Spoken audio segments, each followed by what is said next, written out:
Raji, an ancient epic, brings Hindu mythology to center stage as a young circus performer in ancient India parkours her way across a mystical landscape, fights monsters, solves puzzles, and wields the power of the gods to rescue her younger brother from the king of demons.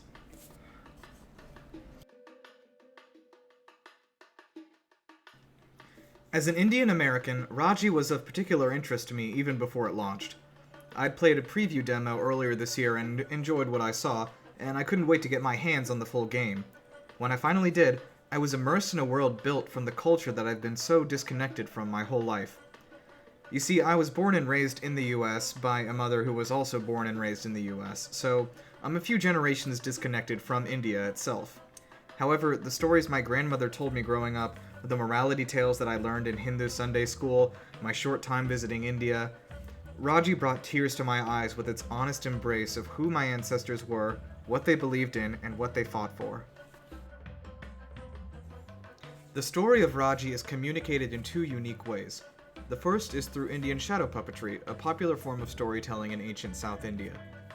These cutscenes are a thematic and engaging way to provide exposition without sacrificing immersion. The other is through voiceover narration. Two gods continually narrate Raji's experience during the 5-hour adventure. Durga, the goddess of war, and Vishnu, the god of preservation. Though perhaps diametrically opposed in domains, the two have an excellent back and forth throughout. I'd also like to acknowledge that although Raji's voice herself is off-putting and the acting mediocre, the voice actors for Durga and Vishnu provide some of the best voice performances of any game this year. Portraying true, real gods as neighbors having an argument or a conversation on the porch made me excited, and it made the whole world much more relatable. Nottinghead Studio has acknowledged that 2018's God of War is their main inspiration, and the humanity applied to divine beings to pull you into that world and understand who they are is where that really shines through. She is so young. A child. Remember Shiva's words. It is so much weight to put on the shoulders of a mortal. Is this one strong enough? Time will tell. Besides the simple parkour mechanics, the gameplay of Raji is mostly focused on combat. Unfortunately, the combat isn't quite as fluid as I would have liked. Raji moves slowly most of the time, forcing you to constantly roll and somersault during combat to avoid getting hit, while also having to perform wall kicks and jumps. In motion, it looks great. If you're able to hit a wall or a pole at that exact right angle to run up it and perform an aerial attack, it feels great.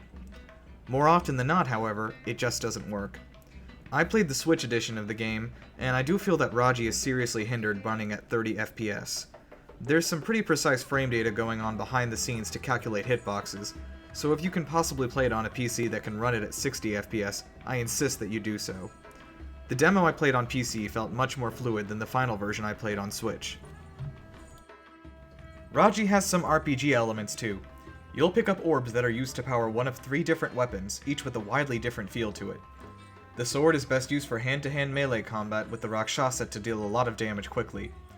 The bow and arrow ended up being my favorite, and is of course the only way to combat flying enemies. The third weapon is the scimitar and shield.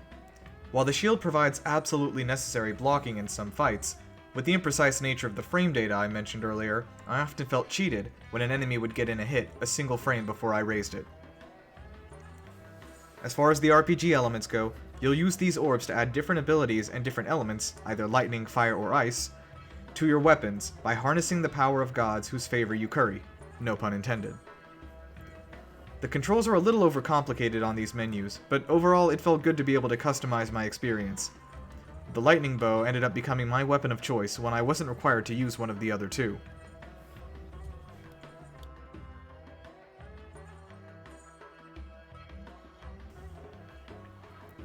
The boss fights are nothing short of epic in scope, though I feel the difficulty curve is a bit unfair. Rungda, in particular, was difficult not because of a challenge she provided in combat, but again because of the imprecise frame data. It doesn't ruin the game by any means, but don't come in expecting the preciseness of Bayonetta or Devil May Cry. But, like in most aspects of Raji, the richness of the story, atmosphere, music, and art outweighs any problems I had with the gameplay.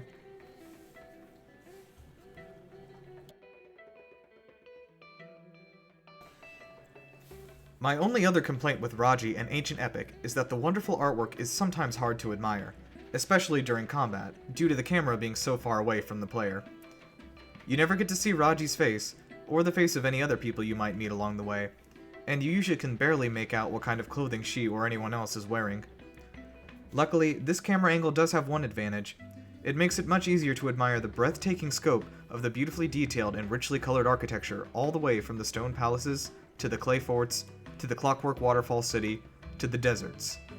One thing I can promise is that these landscapes are unlike anything you've ever seen before. Overall, I do recommend Raji despite my complaints about combat. I think a lot of my issues would be remedied by the PC version running at 60 FPS, and the frequent frame rate drops on Switch didn't help my experience either. Raji is a celebration of Indian heritage and Hindu mythology, these stories and lessons that over 1 billion of us grew up with. Vishnu and Durga and Shiva and Garuda are characters, they're people, they're gods that I know intimately. Seeing them brought to life this way, done right, was incredible. Although on a much smaller scale, Raji does for Indian mythology what God of War 2018 did for Norse mythology. The sights, sounds, and songs will feel immediately familiar to any Indian players, and will serve as a wonderful tapestry to tell the rich and storied lore of the motherland to anyone from another part of the world. No matter what platform you're on, I do recommend Raji even with these frame issues on consoles. It's only about 5 hours long, and the art, music, and acting is more than enough to make it worth your time and money. I played and reviewed Raji on Nintendo Switch with a code I purchased myself. Thanks for watching! If you'd like to see more content like this, make sure to follow me on Twitter at Gondeezy, and make sure to subscribe to GameLuster.